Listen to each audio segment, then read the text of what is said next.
আসসালামু আলাইকুম এভরিওয়ান, সকলকে স্বাগত জানাচ্ছি দি এক্সক্লেমেটরি সায়েন্সের দ্বিতীয় পর্বে, যেখানে হচ্ছে কিনা আমরা আজকে আলাপ করতে যাব আমাদের প্রথম পর্বের পার্ট 2 এর বাকি অংশটুকু নিয়ে, যেখানে আমরা আলাপ করছিলাম একটা ঘটনা নিয়ে, টাঙ্গাইলের একটি গ্রামের একটা ঘটনা নিয়ে, যেখানে কিনা বিভিন্ন ধরনের অলৌকিক ঘটনা ঘটতে দেখা গিয়েছিল। যেমন হচ্ছে একটা বাসায় কন্টিনিউয়াসলি ইট ঢিল মারা হচ্ছিল, জানালার ভিতর দিয়ে কীভাবে ইটগুলো ঢিল আসছে, কিভাবে সেগুলো হচ্ছে, সেগুলো আমরা কেউই বুঝে উঠতে পারছিলাম না। এবং হচ্ছে গিয়ে তখনকার মানুষরা তো আরোই কিছু বুঝে উঠতে পারছিল না। এবং ঘটনাটি ঘটেছিল 1975 থেকে 1980 সালের মধ্যকারের ঘটনা। এবং ঘটনাটি আমার পরিচিত একজন আন্টির কাছ থেকে শোনা, এবং উনি বর্তমানে হচ্ছে 60 আপ এইজ, এবং উনার নাম আমরা ছদ্মবেশে হচ্ছে গিয়ে দিতি রেখেছি। এবং উনি উনার খালার সাথে প্রায় হচ্ছে একটা ব্রিজের উপরে হাঁটতে যেতেন। ব্রিজের উপর মানে কি, উনি ওই রাস্তাটা ক্রস করে ওই দিক দিয়ে কাছে হাঁটতে যেতেন, এবং ব্রিজের উপরে বিভিন্ন ধরনের আজব ধরনের প্রাণী বা আজব ধরনের জিনিসপত্র লক্ষ্য করতেন, যেগুলো কিন্তু খুবই কমন, যেমন একটা কুকুর, একটা সাপ, বা হচ্ছে গিয়ে একটা রিক্সাওয়ালা। কিন্তু জিনিসগুলো খুবই অন্যরকম একটা রূপে উনাদের সামনে আসতেন, এবং সেই কারণে ওনারা বেশ ধরনের একটা ভয় পেয়ে যায়, একটা অন্যরকম ওনাদের ভিতরে একটা ভীতি কাজ করে। এই কারণে ওনারা হাঁটাও বন্ধ করে দেন। এবং পরবর্তীতে যেটা দেখা যায় যে গ্রামের মধ্যে ওনাদের কয়েকটা বাসা পরেই দেখা যায় যে এক ধরনের সমস্যা দেখা যায়, যে গ্রামের ওই বাসার মধ্যে কন্টিনিউয়াসলি ইট ঢিল মারা হচ্ছিল, এবং কেন ইট ঢিল মারা হচ্ছে, কি হচ্ছে না হচ্ছে, কেউই ঠিক বুঝে উঠতে পারছিল না। এটা নিয়ে বেশ একটা প্রবলেমের মধ্যে পুরা গ্রামবাসীরাই ছিল, পুরা গ্রামের মানুষরাই একটা ঝামেলার মধ্যে দিয়ে যাচ্ছিলো। ইভেন দেখা যাচ্ছিল যে ওখানে একজন মুরব্বী ছিলেন, যিনি কিনা কোরআন শরীফ পড়তে গিয়েছিলেন, এবং কোরআন শরীফ পড়ার সময় কোনো প্রকার ডিস্টারবেন্স হয়নি। কিন্তু যখন উনি বললেন যে আমার সামনে তো কোনো ঢিল আসলো না, কোথাও কোনো ঢিল দেখছি না এই মোমেন্টে, তো বলার সাথে সাথেই উনি যে হারিকেনটা সামনে জ্বালিয়ে পড়ছিলেন সন্ধ্যাবেলা, সেইটাও একটা ইট ঢিল মেরে ভেঙে ফেলা হলো। তো এই যে ঘটনাগুলো ঘটে যাচ্ছিল কন্টিনিউয়াসলি, কে ইট ঢিল মারছে, কোনো শয়তান মানুষ না কোনো জিন না কি, এগুলো তো ঠিক বুঝে উঠা যাচ্ছিল না যে আসলে করছেটা কে এবং কেন করছে, তাদের পিছনে উদ্দেশ্যটা কি। তো সেই রহস্যগুলো আজকে আমরা উন্মোচন করব, এবং সেগুলো নিয়ে আজকে আমরা আলাপ আলোচনা করব, যে বাকি কাহিনীটা আজকে আমরা বলবো যে আসলে হয়েছিলটা কি এবং কেন হয়েছিল। কোনো জিনও যদি করে থাকে সেটা কেন করছিল, সেটা আজকে আমরা আলাপ আলোচনা করব। তো চলুন দেরি না করে শুরু করা যাক। ঘটনাটা যা ঘটেছিল তা আপনারা আমাদের পূর্ববর্তী যে ভিডিওটা আছে পার্ট 1, সেখানে আপনারা দেখতে পারবেন। এবং সেই পার্ট 1-এর মধ্যে আমরা অনেকখানি ঘটনা বলেছি, কি হয়েছে না হয়েছে। তো এখন আমরা বাকি ঘটনাটুকু বলবো, যে হারিকেন ভেঙে ফেলা, তারপরে মানুষের সামনে এই যে দিদি এবং তার মা ওনার সামনে যে ঘরের প্লাস্টার ভেঙে ফেলে দেওয়া, মানুষকে বারবার আহত করার ভয় দেখানো, এবং হচ্ছে বাথরুমে যদি যেতে চায় সেখানেও ডিস্টার্ব, এবং অন্য কারো বাসায় যদি যায় ওই বাসার কেউ, যে আমরা একটা ওয়াশরুম ইউজ করব জাস্ট, সেটাও ইউজ করতে দেওয়া হচ্ছিল না, সেখানেও ঢিল মারা হচ্ছিল। এবং গ্রামের বাকি লোকজনও হচ্ছে গিয়ে ওনাদেরকে অ্যালাউ করছিলেন না যে ওনাদের বাসায় কেউ যাক বা ওনাদের বাসায় গিয়ে হচ্ছে গিয়ে ওয়াশরুমটা ইউজ করুক। কতটা ভয়ঙ্কর একটা পরিস্থিতি, কতটা ভয়ঙ্কর একটা সিচুয়েশন হলে মানুষ এভাবে বলতে বাধ্য হয় যে আমাদের বাসাতেও যেন এই জিনিসগুলো না এসে পড়ে। এবং যাদের সাথে ঘটছে তাদের তো বলারও বাইরে, যে তারা কি ফেস করছে, এটা চিন্তারও বাইরে, আমাদের কল্পনারও বাইরে আসলে। তো আমরা যেটা বলছিলাম, সে ঘটনাটা যেটা ঘটে, যে ওখানে জিন হাজির করার জন্য একজন আলেম ওলেমাকে ডাকা হয়। এবং যেটা আমরা এখন জানি যে এগুলা তো আসলে ডাকা বিদাত, কারণ হচ্ছে গিয়ে ওনারা জিনের মাধ্যমে কাজ করে। আমাদেরকে আর সরাসরি আল্লাহর শরণাপন্ন হতে বলা হয়েছে আমাদের ধর্মে এবং কোরআন শরীফে, যে এ ধরনের কোনো ঘটনা ঘটলে, জিনেরা মানুষের সংস্পর্শে আসলে সরাসরি আল্লাহর শরণাপন্ন হতে বলা হয়েছে। কিন্তু এই ক্ষেত্রে যেহেতু এটা ঘটনাটা বেশ কয়েক বছর আগে, এবং দেখা যাচ্ছে যে এখানে কোরআন শরীফ পড়েও কোনো কিছু করা যাচ্ছিল না। আমি বলবো না যে আপনারা আপনাদের বিশ্বাস উঠিয়ে ফেলেন, এখানে ঘটনাটা ঘটেছিল অন্যভাবে, সেটা আমি একটু পরে এক্সপ্লেন করব। তো এখানে যেহেতু কোনো কিছুই করছিল না, তো সেই ক্ষেত্রে ওনারা যেটা হয় যে ওনারা একজন আলেম ওলেমা বলেন বা একজন কবিরাজ বলেন, যেই বলেন না কেন, জিনের মাধ্যমে যারা হচ্ছে গিয়ে জিনদের সাথে সাক্ষাৎ করে বা কথা বলে বা কাজ করে, তাকে ডেকে আনেন। এবং ডেকে আনার পরে উনি হচ্ছে গিয়ে জিনগুলাকে হাজির করে, যে এখানে কারা এই ঝামেলা কি হচ্ছে। তো ওই মোমেন্টে উনি জানান যে এখানে তিনটা জিন এই কন্টিনিউয়াস ডিস্টারবেন্সটা করে যাচ্ছে। তো জিনগুলার সাথে যখন আলাপ করা হয়, জিনগুলা জানায় যে আমরা হচ্ছে 3 জন আছি এখানে এবং 3 জন 3 বেশে ঘুরি। তার মধ্যে একজন হচ্ছে সাপের বেশে ঘুরে এবং সেই সাপের বেশে একদিন ওই দিন যেদিন হচ্ছে গিয়ে সন্ধ্যাবেলা অ্যাটাকটা শুরু হয়, সেদিন দিনের বেলা দেখা গিয়েছে যে 2 বোন, ওই বাসার 2 বোন ঘুমাচ্ছিলেন। তো ওই মোমেন্টে ওনারা হঠাৎ করে তাকিয়ে দেখেন যে খাটের রেলিংয়ের উপর দিয়ে একটা সাপ হঠাৎ করে বেয়ে চলে যাচ্ছে, বিশাল বড় একটা সাপ। তো এটা দেখার পরে ওনাদের কী রিয়াকশন হবে? স্বাভাবিকভাবে যে কোনো মানুষ ভয় পেয়ে যাবে এবং তাদের রিয়াকশন কিন্তু একটু অন্যরকম হবেই। তো ওনারা চিল্লাচিল্লি হুলস্থুল লাগায় এবং ঘরে যে কাজের লোক ছিল সে তখন দৌড়ায় আসে একটা লাঠি নিয়ে এবং সে ওই লাঠিটা দিয়ে ওই সাপের গায়ে আঘাতটা করে ফেলে। তো আঘাতটা করার কারণে যেটা হয়, সাপটা আহত হয় গুরুতরভাবে, কিন্তু সাপটা বেঁচে যায় এবং ওই মোমেন্টেই ওই বাসাটা ছেড়ে চলে যায়। সে খুব দ্রুতই ওই বাসাটা ছেড়ে চলে যায়। তো জিনেরা এই ঘটনাটি বলে এবং বলে যে আমরা 3 জন থাকি এই পুলের ওইখানে একটা গাছ আছে, বিরাট একটা গাছ, বট গাছের মতো বিরাট একটা গাছ। ঠিক কিসের গাছ এটা ঠিক বলা আন্টি নিজেরও ঠিক খেয়াল নেই এটা কিসের গাছ ছিল, যেহেতু ওগুলো এখন অনেকটা চেঞ্জ হয়ে গিয়েছে পরিবেশগুলো। তো বললো যে বিরাট একটা বট গাছের মতো ছিল, সেই গাছটার মধ্যেই নাকি ওনাদের বসবাস ছিল ওই 3টা জিনের। এবং 3 জন 3টা রূপ নিয়ে ঘুরে। একজন তো সাপের বেশে ঘুরে, যাকে আঘাত করা হয়েছে, আরেকজন একটা কুকুরের বেশে ঘুরে, আরেকজন একটা রিক্সাওয়ালার বেশে ঘুরে। তো এই ঘটনাটা যখন দিতি আর অপেক্ষায় 2 জনের কানে গেল, ওনারা তো বুঝে ফেললেন যে এই কয়দিন যে ওনারা যে সকালে যে মর্নিং ওয়াক করতে যেতেন ফজরের পরপরই, এটা আর কোনো অন্য কিছু ওনারা দেখেন নাই, যে কারণে ওনাদের এতটা ভয় কাজ করেছে যে একটা রিক্সাওয়ালা থেকেও ওনাদের ভয় কাজ করেছে। এটা অন্য কিছু না, বরং জিনগুলোই ছিল। এবং সেইখানে ওনারা ক্লিয়ারলি বুঝতে পারেন যে এখানে আসলে কি হচ্ছে এবং জিনগুলা ক্লিয়ারলি বলে দেয় যে আমরা ওখানে থাকি এবং আমরা চাই না যে কোনো মানুষ ওখান দিয়ে যাওয়া আসা করুক, আমাদেরকে ডিস্টার্ব করুক। আমরা ওখান দিয়ে কোনো মানুষের চলাচল পছন্দ করি না। তো এটাও তারা স্পষ্টত বলে দেয় এবং বলে যে আমাদের ভাইয়ের গায়ে যেহেতু আঘাত করা হয়েছে, এই কারণে আমরা প্রতিশোধ নেওয়ার জন্য আমরা হচ্ছে কন্টিনিউয়াসলি এভাবে করে ওই বাসায় এভাবে ঢিল মেরে যাচ্ছি। কাউকে আহত করি নেই, কিন্তু আমরা কন্টিনিউয়াসলি এভাবে করে ঢিল মেরে যাচ্ছি, যেহেতু তাকে বাড়ি দিয়ে আঘাত করা হয়েছিল।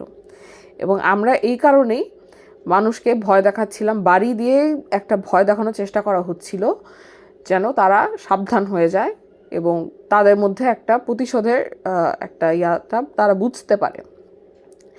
তো এভাবে করেই হচ্ছে গিয়ে ওনারা সম্পূর্ণভাবে জিনিসটাকে বুঝায় এবং তারপর আলেম ওলামা ওনারা তো বুঝায় যে এটা তো ভুলবশত হয়েছে এবং সাপ দেখলে তো মানুষ এই ধরনের রিয়াকশনটা করাটা খুব স্বাভাবিক।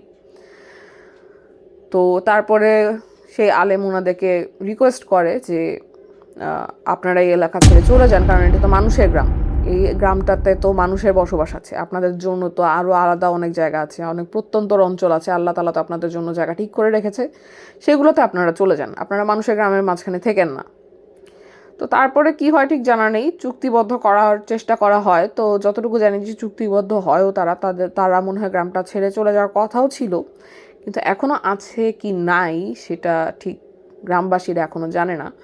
তবে পরবর্তীতে এই ধরনের ঘটনা আর কেউ দেখেনি ওখানে, যে কোনো রিক্সাওয়ালা সাপ বা কুকুর এমন কোনো বড় এই রূপে আর কেউ কোনো কিছু ওভাবে দেখেনি, কোনো কিছু শোনা যায়নি ওই গ্রামে।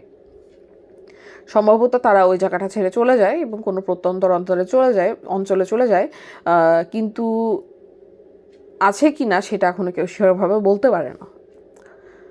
এবং এই ঘটনা থেকে আমরা যেটা আসলে শিক্ষাটা পাই সেটা হচ্ছে, আমাদের ধর্মে কিন্তু বলা আছে যে এই ধরনের কোনো সাপ দেখলে বা কোনো কিছু যদি দেখা হয়, তাহলে বলা হয়েছে যে সেই ঘরের ভিতরে হুট করে সাপ দেখলে ওয়ার্নিং দিতে, 3বার ওয়ার্নিং দিতে, 3বার ওয়ার্নিং দিতে, আল্লাহর নাম নিয়ে 3বার ওয়ার্নিং দিতে, যেন চলে যায়।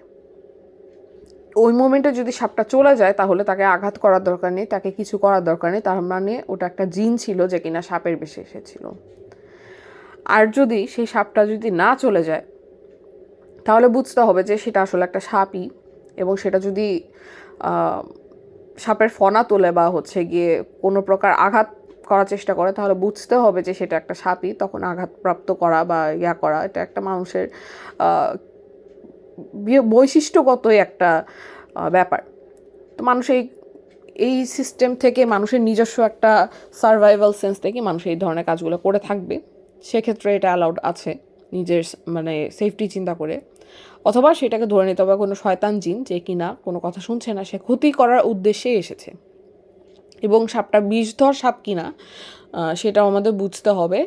এটা আপনারা যদি গুগলে সার্চ করেন তাহলে বুঝে যাবেন অনেকটা যে বিষধর সাপ দেখতে কেমন হয় এবং বিষ ছাড়া সাপ কী রকম হয়। সাধারণত ওনারা বিষ ছাড়া সাপের রূপেই ঘুরে, একটু বড় সাপের রূপে ঘুরবে এবং বিষ ছাড়া সাপের রূপেই ঘুরবে। তো সেই ক্ষেত্রে আমাদের সাবধানতা অবলম্বন করতে হবে। আর বাকি যে ঘটনাগুলো, জিনদের সাথে আসলে আমাদের একটু ডিস্টেন্স মেনটেন করেই চলতে হবে। এটা আমাদের অবশ্যই এটা করতে হবে, এটা বলে দেওয়া আছে আমাদের ধর্মে। ওনাদেরও যেরকম বলে দেওয়া আছে যেন ওনারা আমাদেরকে ডিস্টার্ব না করে, মানুষের সংস্পর্শে না আসে, ঠিক সেভাবে মানুষকেও বলা হয়েছে বিনা কারণে জিনদেরকে যেন ডিস্টার্ব না করা হয় বা কোনো কিছু না করা হয়। তবে কাকতালীয়ভাবে একবার আমারও ওই গ্রামটাতে যাওয়া হয় এবং ব্রিজটার সামনে দিয়ে আমি যখন যাই আন্টি আমাকে বলে যে এই জায়গাটাতেই আসলে ঘটনাটা ঘটে, এখানে ব্রিজটা ছিল, বাট এখন সেই ব্রিজটা নেই, আর সেই পুলটা আর দেখা যায় না, ছোট পুলটা বা দিঘিটা, কোনো কিছুই নেই, সব শুকিয়ে গিয়েছে, সব অন্যরকম হয়ে গিয়েছে। কিন্তু গেলে একটা ঘটনা যখন শুনি গাটা একটা ছমছম করে উঠে, একটা ভয় একটা কাজ করে, একটা গুজবাম্পস হয় যে এখানে একটা এরকম হরিবল একটা ইনসিডেন্ট ছিল যেটা কিনা ছোটোবেলায় শুনেছি এবং বেশ কয়েকবার আসলে শোনা হয়েছে আমার। তো আশা করি যে ওখানে আর কিছু নেই, বা থাকলেও আশা করি সেটা কোনো ক্ষতির উদ্দেশ্যে আর আসবে না বিনা কারণে। কারণ আমি আর কোনো ক্ষতি বা কোনো কিছুর এইসব বিরক্ত করা বা ইনভেস্টিগেশনের ক্ষেত্রে আমার কোনো নিজস্ব কোনো পার্সোনাল ইন্টারেস্ট নেই। আমার মেইন উদ্দেশ্য হচ্ছে আপনাদেরকে এই ঘটনাগুলো জানানো এবং এগুলো থেকে আমরা কী ধরনের শিক্ষা নিতে পারি সেটা জানানো। তো আমাদের সাবধান হতে হবে, আমাদের চেষ্টা করতে হবে যেন আমরা বিনা কারণে কোনো প্রকার এমন ক্ষতি না করে ফেলি, কোনো জিন জাতি বা কারো ক্ষতি না করে ফেলি। কারণ ওনারাও কিন্তু ইন্টেলিজেন্ট একটা প্রাণী, ওনারাও মানুষের মতো একটা ইন্টেলিজেন্ট প্রাণী, যদিও মানুষকে বলা হচ্ছে আশরাফুল মাখলুকাত। ওনাদের উপর আমাদেরকে দরজা দেওয়া হয়েছে, কিন্তু তারপরেও আমাদের একটু সাবধানতা অবলম্বন করতে হবে। ওনাদের সাথে আমাদের যদি কখনো সাক্ষাৎ হয়, আমাদের সম্মানের সাথে কথা বলতে হবে, যথেষ্ট সম্মান দিয়ে ওনাদের সাথে ব্যবহার করতে হবে। এর মধ্যে তো শয়তান ভালো সবই আছে, শয়তান তো মানুষও হয়, তো দুটাই বলা আছে কোরআন শরীফে। তো এইসব দিকগুলো আসলে আমাদের বিবেচনা করতে হবে, বুঝতে হবে, এবং সেভাবে করে আমাদের যদি কখনো আমরা এই ধরনের পরিস্থিতির সম্মুখীন হই, নিজেদেরকে সেই ব্যাপারে সাবধান থাকতে হবে, বুঝতে হবে, এবং ওভাবে করে আমাদের ওনাদের সাথে কন্ট্যাক্ট করতে হবে, বা মানে বিনা কারণে কন্ট্যাক্ট করার কোনো প্রয়োজন নেই। বাট যদি কখনও সাক্ষাৎ হয়ে যায়, ওনারা যদি নিজেদের থেকে প্রকাশ দেয় আমাদের সামনে, তাহলে খুব সম্মানের সাথে সাবধানতার সাথেই কথা বলতে হবে। মনে রাখতে হবে যে ওনারাও ইন্টেলিজেন্ট একটা প্রাণী এবং আল্লাহ তাআলা ওনাদেরও যথেষ্ট সম্মান দিয়েছেন, ওনাদেরও একটা মর্যাদা দিয়েছেন। কারণ আখিরাতে কিন্তু আমাদেরও যেরকম বিচার হবে ওনাদেরও বিচার হবে। কোরআন শরীফ বলেন বা নামাজ বলেন বা যাই বলেন, মুসলিম হিসেবে কিন্তু এটা আমরা জানি যে এই জিনিসগুলো কিন্তু জিন জাতি এবং মানব জাতি দুই জাতির জন্যই কিন্তু আল্লাহ তাআলা ফরজ করে দিয়েছেন। তো আমাদের এগুলো মাথায় রাখতে হবে, আমরা দুই জাতি আল্লাহ তাআলার বান্দা, এবং আমাদের দুই জাতির উপরেই কিন্তু আল্লাহ তাআলা বিশেষ একটা পাওয়ার দিয়েছেন যে আমরা নিজেরা নিজেদের ডিসিশন নিতে পারবো, যেটা কিনা ফেরেশতাগণদেরও নেই। ওনারা আল্লাহ তাআলার সকল নির্দেশ মানতে বাধ্য, কিন্তু আমরা যেটা নিব আমরা হচ্ছে নিজেদের চয়েসে নিব। এবং ওনাদের মধ্যে অন্যান্য ধর্মাবলম্বীর জিন জাতি আছেন, ওনাদের মধ্যে হিন্দু, খ্রিস্টান, বৌদ্ধ, মুসলিম সবই আছেন। অন্য ধর্মাবলম্বী ওনাদের আছেন এবং বিভিন্ন গোষ্ঠী জাতীয়দের মধ্যে বিভিন্ন ধরনের আরও অন্যান্য ধর্ম দেখা যায় ওনাদের মধ্যে। তো সেগুলো বুঝে সেগুলো করেই আমাদের সম্মানের সাথে ওনাদের সাথে কথা বলতে হবে যদি কখনো আমরা সম্মুখীন হই। কারণ যদি হিতে বিপরীত হয়ে যায় তাহলে কিন্তু আমাদের ওনাদের প্রতিশোধের সম্মুখীন হতে পারে। তো আজকের পর্ব আমরা এখানেই শেষ করছি। আশা করছি আপনারা সঠিক ঘটনাটা বুঝতে পেরেছেন এবং কিভাবে করে নিজেকে প্রোটেক্টেড রাখা উচিত, কিভাবে করে সাবধানতা অবলম্বন করব, বিনা কারণে যেন ওনাদেরকে কোনো প্রকার ডিস্টার্ব না করা হয়, ওনাদেরকে চ্যালেঞ্জ না করা হয়। যেমন হচ্ছে এই ঘটনাতে আমরা জানতে পারলাম যে মুরব্বি যিনি ছিলেন কোরআন শরীফ পড়ছিলেন, উনি কাইন্ড অফ একটু চ্যালেঞ্জিং মোডেই কথাটা মনে হয় বলে ফেলেন। বাসার বাকিদেরকে যদিও বলেন, কিন্তু জিনেরা এটাকে চ্যালেঞ্জ হিসেবে দেখে নেন যে কোনো ঢিল আসছে না, তো ওনারা চ্যালেঞ্জ হিসেবেই ওনার উপরেই ঢিলটা মারার চেষ্টা করেন। তো এটা খুব রিস্কি একটা ব্যাপার হয়ে যেতে পারে যখন তখন। তো এই ধরনের চ্যালেঞ্জ না করাই, কোথাও কোনো জিনের আড্ডাখানা আছে বা সামথিং এরকম যদি আমরা কোনো অঞ্চলে গিয়ে কখনো শুনি, তখন যেন আমরা এটা যেন না বলে ফেলি যে কিরে আমার সামনে আয় বা সামথিং। এই ধরনের কথাবার্তা বলাটা আসলে ঠিক না। এটা নিজের উপরে ইম্প্যাক্ট পড়ে এবং যতটুকু আমি জানি যে যেই দুই বোন জিনটা দেখেছিলেন যে সাপের বেশি ছিল এবং তারপরে আঘাত করার নির্দেশটা দেন, ওনাদের মধ্যে একজনেরও জীবনে বেশ একটা সমস্যার সম্মুখীন ওনারা হয়ে থাকেন। এরকম প্রচুর ঘটনা আমি শুনেছি, এরকম শুনেছি যে জিনের সম্মুখীন হওয়ার পর থেকে জীবনে একটা কালো ছায়ার মতো একটা কিছু থেকেই যায়, জীবনে অঘটনের মতো কিছু না কিছু ঘটতেই থাকে বা জীবনে সুখী হতে পারে না ওনারা। যতই বলেন এগুলো আসলে আমাদের ইন্টারাকশানে যতটুকু না আসে ততটাই ভালো, যতটা আমরা সাবধানে থাকতে পারি ততটাই ভালো।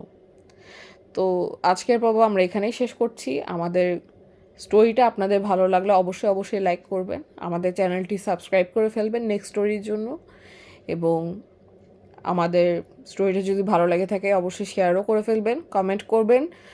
কোনো প্রকার ফিডব্যাক জানাতে হলেও কমেন্ট করবেন। কোনো প্রকার আপনাদের যদি নিজেদের কোনো স্টোরি জানা থাকে, কারো পরিচিত কারো স্টোরি যদি জানা থাকে, তাহলে অবশ্যই আমাদের ডেসক্রিপশনে যে আমরা যে